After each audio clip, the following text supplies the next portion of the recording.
Hi folks, and welcome back to the allotment. Today is a gorgeous day and it just feels so calm. There's something in the air that just feels a little bit special today. I don't know what it is, but I am really enjoying it. And I've been at the allotment now for, I don't know, 20 minutes or so, trying to find a list of things to do to make a video on. And to be honest, there's not much, and it's really weird. It's a really surreal feeling. Because you might have noticed, most of the time in my videos, I've got a to-do list as long as my arm. I'm always kind of playing catch up and in a bit of a race, and it's just so wonderful to be able to come up, just take a breath and just enjoy it. But that said, of course, the to-do list is never finished on an allotment, and let's find a few things to do. And the first job I don't need to go very far for. I'm going to get in under this broccoli netting, give this another harvest. I did mention that the broccoli's got a few problems at the moment, but I have gone in, I've kind of cleared away a lot of the bottom leaves. They're looking a little tidier, and hopefully I've got rid of quite a few of the aphids as well by getting rid of some of those bottom leaves, and gives the plants a bit more airflow as well.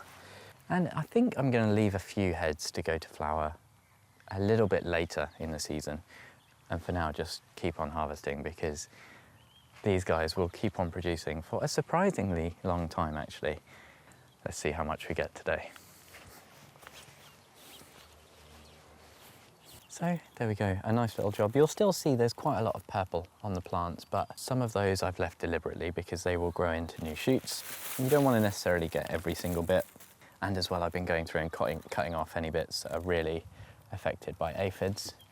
I don't have a very aesthetic vegetable truck today, just the old carrier bag, but I reckon there's maybe about 300 grams of harvesting here, which is quite nice considering I've already taken probably 1.5 kilograms off these.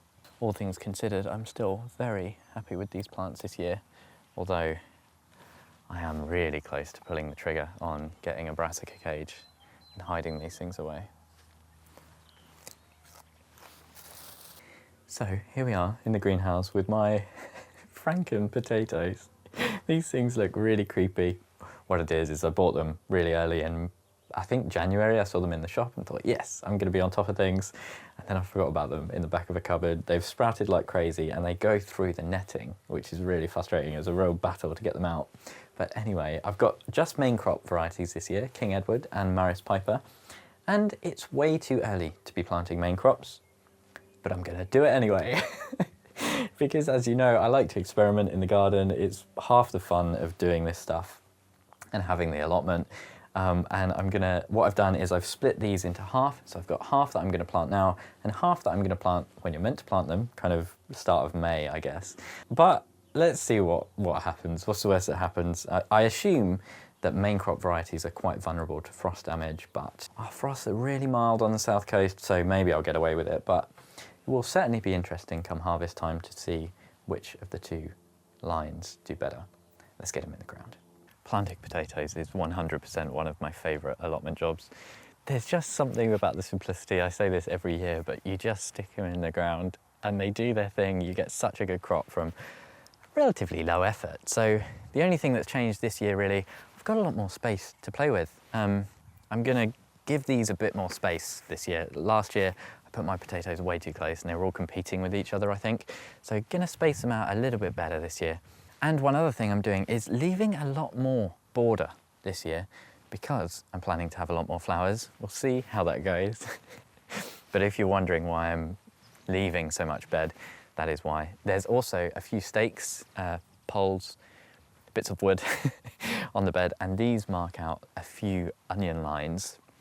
And I mentioned that I was putting onions all over the place to see whether or not they can escape the white rot, so we'll see. But loads of space to play with, let's get them in.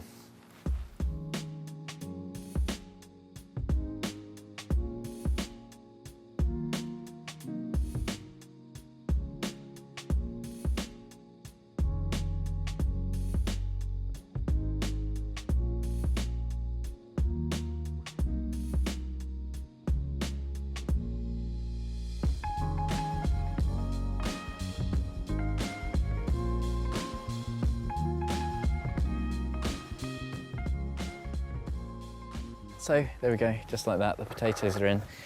Nice, easy job, really. I think I am a little bit disappointed though. There's two things. The first is plastic. There is so much in this soil. It just seems never ending, you know. I've been removing it. Look, it's just constant. I'm always picking up plastic. It's like little plastic bags or some kind of tape, as well as the, you know, stringy stuff from black plastic weed matting. It's not really something you want in your soil, but there's nothing I can do about it. So you've just got to live with it and keep on doing what you can bit by bit, I think. The other thing that's slightly disappointing is that the soil is a really good texture. It's nice, light and airy, and it's a big improvement on the solid clay. But there's not much sign of life in the soil. Very few worms, you know, other creepy crawlies, and that's not a great sign. You know, for really healthy plants, you want healthy soil. There's loads and loads of evidence that a healthy soil microbiome provides an awful amount of value to your plants. So it's all very well putting blood, fish and bone on here, but it's kind of an artificial fertilizer, and the plants could get a lot more out of what's locked into the soil if there is a healthy microbiome. But, you know, it's still early days, we're improving.